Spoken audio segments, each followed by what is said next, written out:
ఓం మహాగణాధిపతయే నమః. ఓం గురుభ్యో నమః. ఓం శ్రీమాత్రే నమః. అరుణాం కరుణాతరంగితాక్షీం ధృతపాశాంకుశపుష్పబాణచాపాం అనిమాదిభిరావృతాం మయూకైః అహమిత్యేవ విభావయే భవానీం. శ్రీమాత్రే నమః. ప్రేక్షకులకి లలితాంబిక అమ్మవారి యొక్క అనుగ్రహం పరిపూర్ణంగా కలగాలని మనస్ఫూర్తిగా కోరుకుంటూ మనం ఈరోజు రవి యొక్క మార్పు మనకి ఆగస్టు 17వ తేదీ నుంచి సెప్టెంబర్ 16వ తేదీ వరకు రవి సింహరాశిలో తన ఓన్ హౌస్లోకి వెళ్తున్నాడు. కేతుతో కలిసి కూడా ఉన్నాడు. ఇది చాలామందికి మంచి ఫలితాలు ఇస్తుంది, అందులో ఎటువంటి సందేహం లేదు. కాకపోతే ఏదైనా మీ యొక్క మహాదశ అంతర్దశల్లో గనక రవి బాగోనట్లయితే మీకు రవి మీ జన్మజాతకంలో అంత బలహీనంగా ఉన్నట్లయితే మహాదశ అంతర్దశానాథుడు రవి ద్వారానే ఎఫెక్ట్ అయ్యే జాతకాలు ఉంటే తప్పితే ఈ ఇబ్బంది ఏమి ఉండదు. అయితే ఇక్కడ నేను ఎక్కడైనా నెగిటివ్ రిలేటెడ్ సంబంధించిన ఏమైనా వచ్చినప్పుడు నేను చెప్పినప్పుడు అది పరిహారం చేసుకుంటే క్లియర్ అయిపోతుంది, దానికి టెన్షన్ పడాల్సిన అవసరం లేదు. సూర్య అనుగ్రహం కోసం సూర్య నమస్కారం అంటే సూర్యుడిని నమస్కార ప్రియుడు అంటారు. సూర్య భగవానుడిని నమస్కరించుకుంటే చాలా తగ్గిపోతుంది. అయితే ఇక్కడ ద్వాదశ లగ్నాల వారికి లగ్నం తెలియని వారు రాశి చూసుకోండి. ఇక్కడ ఏమీ కన్ఫ్యూజన్ లేదు. లగ్నం తెలిస్తే ఫస్ట్ ప్రియారిటీ లగ్నానికి ఇవ్వండి. లేదండి మాకు లగ్నం తెలియదు రాశి, హ్యాపీగా రాశి చూసుకోవచ్చు. అయితే ఈ యొక్క విషయాలు చెప్తుంది నేనైనప్పటికీ కూడా చెప్పిస్తుంది సాక్షాత్ లలిత అమ్మవారిగా భావిస్తూ ఒక్కొక్క లగ్నము లేదా రాశి గురించి మనం తెలుసుకుందాం. ధనుర్లగ్నము ధనస్సు రాశి. ధనస్సు వారికి కనుక చూసుకున్నట్లయితే ప్రత్యేకంగా ఇక్కడ రవి భాగ్యస్థానంలోకి వస్తున్నాడు. భాగ్యంలో ఉన్నటువంటి రవి మీకు ఎటువంటి ఫలితాలు ఇస్తాడు అంటే 9వ స్థానం అనేది మూలధనము, బ్యాంక్స్ నుంచి లబ్ధిని ఇస్తాడు. ఇక్కడ తండ్రి, బ్యాంకు, అదేవిధంగా గురువుల నుంచి కూడా లబ్ధిని ఇస్తాడు. ఇక్కడ అంటే ఈ రవి అక్కడ ఉన్నందుకు అయితే దానికి గ్రహణం పట్టడం అదంతా డిఫరెంట్ కాన్సెప్ట్, అది దాని గురించి మీకు చెప్తాను. రవి అక్కడ ఉన్నందుకు ఏంటంటే ప్రత్యేకంగా మీకు కలిగేటువంటి ఫలితాలలో ముఖ్యంగా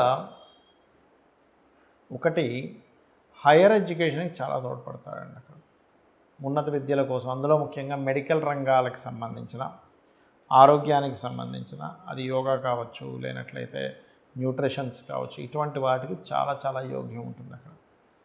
అలాగే లాంగ్ జర్నీస్, దూర ప్రాంతాలకు వెళ్ళి హైయర్ ఎడ్యుకేషన్ పర్పస్లో లోన్స్ లభించడానికి బ్యాంక్ నుంచి మనం ఏదైనా ఒక లోనో ఓడీసో ట్రై చేస్తూ ఉంటాం, అటువంటివి లభించడానికి, కాంపిటీషన్ రిలేటెడ్ దాంట్లో చక్కగా కలిసి రావడానికి, సంతాన యోగానికి, సంతానాన్ని విదేశాలకు పంపించాలనే ప్రయత్నము, ఇవన్నీ కూడా 100% సక్సెస్ అయి తీరుతాయి ఇక్కడ. మరి ఏ విషయాల్లో జాగ్రత్తగా ఉండాలి? ఎవరితోనైనా మనీ ట్రాన్సాక్షన్స్ లేదా మీడియేటింగ్గా ఉండడం ధన విషయంలో, ఇవి ఎట్టి పరిస్థితుల్లో పనికిరావు, గుర్తుపెట్టుకోండి. ఈ యొక్క విషయాల్లో చాలా చాలా చాలా జాగ్రత్త వహించాలి. ఇక అదేవిధంగా చూసుకున్నట్లయితే ఇక్కడ మీరు చేయవలసిన దేవతారాధన ఏమిటంటే లక్ష్మీ నరసింహస్వామి యొక్క కరావలంబ స్తోత్ర పఠనం చేయండి. తప్పనిసరి మధ్యవర్తిగా ఉండాలండి, తప్పనిసరి మేము సంతకం పెట్టవలసి వస్తుంది, మీడియేటింగ్గా వెళ్ళవలసి వస్తుంది, తప్పదు, అది మా ఓన్ అంటే పర్సనల్ ఇష్యూ అన్నప్పుడు మాత్రం నవగ్రహాలలో శని రాహు గ్రహాల దగ్గర దీపారాధన చేసుకుని వెళ్ళండి, అన్ని విధాలా బాగుంటుంది. సూర్య ఉపాసన ఒక్కొక్క మాసంలో లేదా ఒక్కొక్క సమయంలో గ్రహం మనకు బలంగా ఉన్నప్పుడు ఆ ఉపాసన అంటే మీ లగ్నం నుంచి ఎవరైతే ఆ పంచమాధిపతి అవుతారో ఆ సమయంలో చేసే ఉపాసన అద్భుతమైనటువంటి ఫలితాలు ఇస్తుంది, గుర్తుపెట్టుకోండి. అందులో ప్రధానంగా మనకి శాస్త్రాల్లోని వేదంలోని చెప్పినటువంటి అంశం ఏమిటి అంటే ఆరోగ్యం భాస్కరాదిత్య. మనకేం కావాలండి? అనారోగ్యం లేకుండా ఆరోగ్యంగా ఉంటే చాలు. ఆరోగ్యమే మహాభాగ్యం అంటూ ఉంటారు. దీని గురించి మనకి సూర్యుడి గురించి మన రామాయణంలోని మహాభారతాల్లోని చూడండి. మహాభారతంలో కూడా సూర్యుడు కనుక ఆ కుంతీదేవి ప్రత్యక్షం చేసుకుంటుందో మంత్రం చెప్పి వచ్చి వెంటనే సంతానం ఇస్తారు. అంటే అర్థం ఏమిటి? సూర్య ఆరాధన చేసిన వారికి సంతానం ఖచ్చితంగా ఉంటున్నాయి. సూర్య ఆరాధన చేసిన వాళ్ళకి పేరు ప్రఖ్యాతులు వస్తాయి. ప్రమోషన్స్ రావట్లేదు, సూర్య ఆరాధన చేయండి. అదేవిధంగా నేమ్ అండ్ ఫేమ్ రావట్లేదు, సూర్య ఆరాధన చేయండి. అంటే చాలామందికి సందేహం ఆరాధన అంటే ఏం చేయాలి, ఎందుకంటే చాలామందికి ఈ తెలుగు టర్మినాలజీ తెలియకపోవడం వల్ల కూడా ఆరాధన అంటే ఏం చేయాలండి అని అడుగుతుంటారు. ఆరాధించడం అంటే ఏమిటి, మనం చిన్నపిల్లల్ని ముద్దు చేస్తాం, లేకపోతే ఒక గురువు గారి మీద ఇంట్రెస్ట్ ఉన్నప్పుడు ఆ గురువుని చాలా జాగ్రత్తగా మనం మా గురువు గారు అండి అనే ఫీలింగ్లోకి వెళ్తూ ఉంటాం. అలాగే మనకు బాగా ఇష్టమైన వ్యక్తిని ప్రేమగా చూసుకుంటాం. ఇక్కడ ప్రేమ ప్లేస్లో భక్తి అనేటువంటిది ఉంటుంది. అంటే స్వామి నీ వలనే కదా ఈ సమస్త లోకాలు వెలుగుతున్నాయి. అంటే మనం సైన్స్లోకి వెళ్తే ఇంకా సూర్యుడి కంటే చాలా పెద్ద పెద్ద ఉన్నాయి, ఇవన్నీ వింటాం. బట్ మనకున్నటువంటి పరిధిలో ఈ నవగ్రహాలు, ఈ భూమి, వీటికి ఇచ్చేటువంటి సూర్యభగవానుడే కదా. కాబట్టి ఆ రకంగా సూర్య ఆరాధన చేసేటప్పుడు అందులో ముఖ్యంగా ఈ 17 ఆగస్టు నుంచి 16 సెప్టెంబర్ వరకు నెల రోజుల పాటు సూర్యభగవానుడు తన ఓన్ హౌస్లో ఉంటాడు. ఎవరైనా అనారోగ్యంతో బాధపడుతున్నటువంటి వారు సూర్య ఆరాధన కనుక చేసినట్లయితే ఖచ్చితంగా 100% వాళ్ళకి మార్పు వచ్చి తీరుతుంది. ఆరోగ్య సంబంధించిన అనారోగ్య విషయాల్లో ఇబ్బంది పడుతున్నటువంటి వారికి. అలాగే మరొక విషయం ఏంటంటే, మరి ఈ ఆరాధన చేసేటప్పుడు ఎటువంటి జాగ్రత్తలు తీసుకోవాలి, ఒక్కొక్క దానికి ఒక్కొక్క జాగ్రత్త ఉంటుందండి. మనం పనిచేసే దానికి కూడా చూడండి, ఇప్పుడు ఫోన్ ఉంది, వాటర్లో పడకూడదు, వాటర్ ప్రూఫ్ అయితే పర్లేదు, పడితే ఏమవుతుంది, పాడైపోతుంది. అలాగే మనం ఒక డైట్ చేస్తున్నాం, ఉదాహరణకి చూడండి కీటో డైట్ అంటూ ఉంటారు, షుగర్ రివర్సల్ కోసం కీటో డైట్ చేస్తుంటాం. అప్పుడు ఏం చెప్తారు, ఏమంటే మీరు కార్బ్స్ అస్సలు తీసుకోకండి, ఈ 90 days 3 months చేస్తేనే మీకు డైట్ లోపల మెటబాలిజం మారుతుంది కాబట్టి. అంటే ఏమిటి, ప్రతి దానికి కొన్ని నియమాలు ఉన్నాయి. అయ్యప్ప స్వామి దీక్ష తీసుకుంటాం, మాల ధరించారంటే నియమాలు పాటించాలని. అలాగే సూర్యభగవానుడు అనుగ్రహం కావాలంటే లైఫ్ మొత్తము కూడా మీరు అర్థం చేసుకోవాల్సింది, ఆదివారం నాడు నాన్ వెజిటేరియన్ ముట్టుకోకూడదు. మనకి శాస్త్రాల్లో ఉంది, స్త్రీ తైల మధుమాంసాన్ని త్వజతే, అంటే స్త్రీని కలవకుండా ఉండడము, అంటే ఆ రోజు ఆదివారం నాడు కలవకూడదు, సొంత భార్య అయినా కూడా. అలాగే తైలము అంటే తలకి నూనె పెట్టుకోకూడదు, మధువు మాంసము ఆదివారం నాడు స్వీకరించకూడదు అని చెప్తుంది శాస్త్రం. ఎందుకు అంటే ఇక్కడ శుక్ర సంబంధించిన, శని సంబంధించిన కార్యక్రమాలు మనం చేస్తున్నాం. దానివల్ల శుక్రుడు శయాసౌఖ్యానికి కారకుడు, సూర్యుడికి వ్యతిరేకమైనటువంటి ఎనర్జీ అది.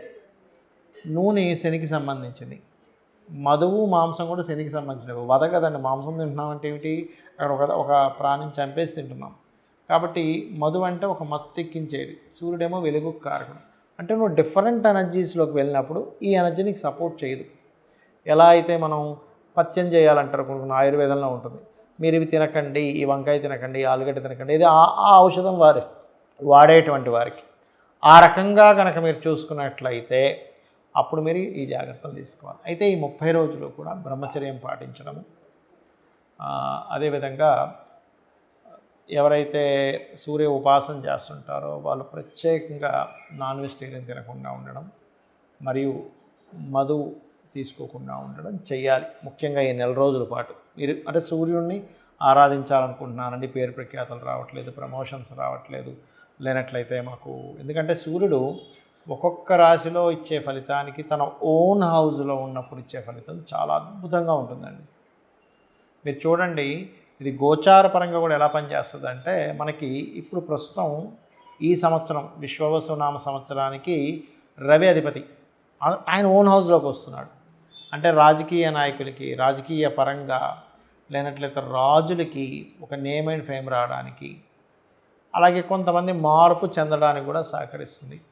అదేవిధంగా మనకి గురువు కూడా నెక్స్ట్ ఒక 1-2 monthsలో కర్కాటకంలోకి వస్తాడు. అయితే ఈ రవి ఇందులోకి వచ్చినందుకు ఈ గోల్డ్ రిలేటెడ్ సంబంధించిన దాంట్లో, అంటే ఆగస్టు 17కి మారుతున్నాడంటే ఆగస్టు 17 కంటే ముందు నుంచి కొద్దిగా దాని యొక్క చేంజెస్ వస్తూ ఉంటుంది. అంటే ఎట్లాగా ఆ కాంబినేషన్ ఏం చేస్తుందంటే, కొంచెం గోల్డ్లో యాక్చువల్గా అయితే మనకి గడిచిన 6-7 నెలల నుంచి విపరీతంగా పెరిగిపోయింది. 60-70 వేలు ఉండేటువంటిది కాస్త ఒక్కసారిగా 1,00,000కి చేరుకుంది. అక్కడ ఫ్లక్చువేట్ అవుతుంది. కానీ ఎప్పుడైతే కొంచెం August first week, second week నుంచి పెరగడం స్టార్ట్ అవుతుంది స్లోగా. అదొక 1 month 45 days ఉంటుంది దాని పీరియడ్. అంటే రవి కనుక పూర్తిగా సింహరాశిలోకి వెళ్ళినప్పుడు మళ్ళీ కొంచెం అప్ అవుతుంది.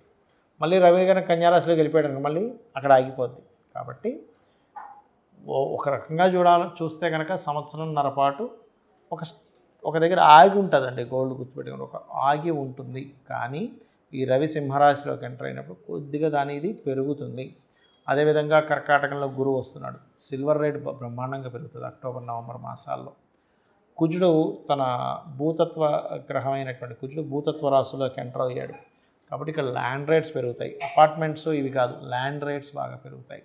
సైన్యం, ఎందుకంటే సైన్యాధిపతి ఈ సంవత్సరం బుధుడయ్యాడు కాబట్టి సైన్యం కొంచెం తిప్పికొట్టడము, సైన్యం యొక్క అంటే మన భారతదేశానికి ప్రత్యేకంగా అనేకమైనటువంటి దేశాల నుంచి ఆర్డర్స్ రావడము, వెపన్స్ అమ్ముడు పోవడము, ఒక 20 దేశాలు దాదాపుగా మీకు పెరుగుతుంది. 20 దేశాల నుంచి మనకు ఆర్డర్స్ వచ్చాయి అంటే ఏమిటి, మనం కనుక సప్లై చేస్తే మనకు వాళ్ళంత సంపద పెరుగుతుంది.